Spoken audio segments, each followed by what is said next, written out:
मोदी सरकार ने सोमवार को जो बजट 2021 पेश किया उसमें टैक्स रेट या स्लैब में कोई बदलाव नहीं किया गया है। इस वजह से अधिकतर सैलरी पेशा लोगों पर इसका असर बेहद कम देखने को मिलेगा। लेकिन अगर आपकी सैलरी थोड़ा ज्यादा है या फिर आप स्वैच्छिक भविष्य निधि का इस्तेमाल लेते हैं तो आपके लिए थोड़ी बुरी खबर भी है। मतलब अगर मोटी सैलरी की वजह से आपको अमीर समझा जाता है तो समझ लीजिए कि आपकी जेब पर कितना बोझ पड़ने वाला है। दरअसल अब अगर आपकी पीएफ में हिस्सेदारी सालाना 2.5 लाख से ऊपर है तो उसके ऊपर के जितने हिस्से पर जितना भी ब्याज कमाया जाएगा वह टैक्स के दायरे में होगा। इसे आसानी से इस वीडियो में समझिए। मान लीजिए कि आपकी सैलरी 50 लाख रुपए सालाना है। मोटे तौर पर आधी यानी 25 लाख रुपए आपकी बेसिक सैलरी हो गई।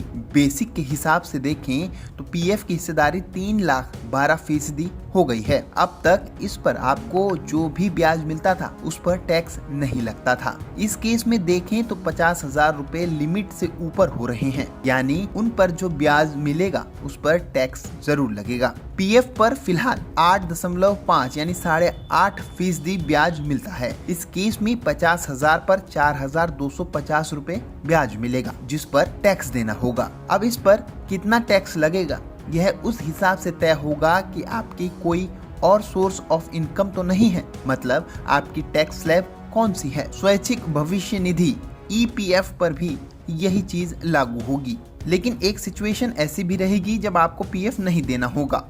कब नहीं देना होगा पीएफ के ब्याज पर टैक्स, अब इसे समझिए। अगर आप महीने में 20,833 रुपए तक पीएफ में डालते हैं जो सालाना 2.5 लाख रुपए होगा, इसके हिसाब से आपकी बेसिक पे 1,73,000 रुपए होगी। इस स्थिति में आपको पीएफ के ब्याज पर टैक्स नहीं देना होगा।